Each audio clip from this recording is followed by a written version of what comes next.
இன்றைக்கு துணை முதல்வர் உதயநிதி ஸ்டாலின் ஒரு பொதுக்கூட்டத்திலே பேசுகிற போது எஸ்பி அவர்களை பார்த்து கேட்டார், எஸ்பி இன்னும் கொஞ்ச நாளைக்கு தான், அப்புறமா எங்க ஆட்சி வந்துடும், அப்ப உன்னை எங்க வைக்கணுமோ அங்க வைக்கணும் அப்படின்னு பொதுக்கூட்ட மேடையில உதயநிதி ஸ்டாலின் பேசிய பேச்சு இது.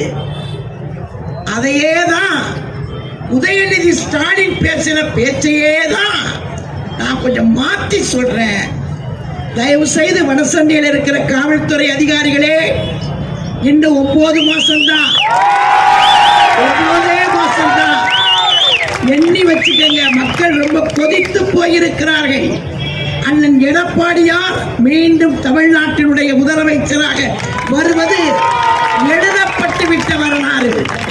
அந்த வரலாறு வந்ததற்கு பிறகு காட்சிகள் மாறும், காலங்கள் மாறும். அப்ப என்ன நடக்கும்ன்றத உதயநிதி பாணியில தான் நான் பதில் சொல்றேன். நாங்க என்ன தீவிரவாதிகளை வச்சா பேச்சுவார்த்தை நடத்த போறோம்? இல்ல பாகிஸ்தான்ல இருந்து கொண்டு வந்திருக்கக்கூடிய தீவிரவாதிகளை பத்தி பேச போறோமா?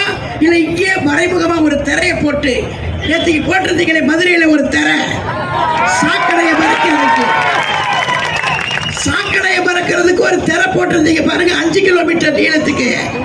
அங்க இங்க ராஜேஷ், நேதாஜி எல்லாம் ஒரு ஸ்கிரீனை போட்டு பாகிஸ்தான் உளவாளிகளை கூப்பிட்டு நிக்க வச்சு பேச்சுவார்த்தை நடத்த போறோம். அட பாவிகளா, மக்கள் செத்துக்கிட்டு இருக்கிறான், மக்கள் சாவுறான்.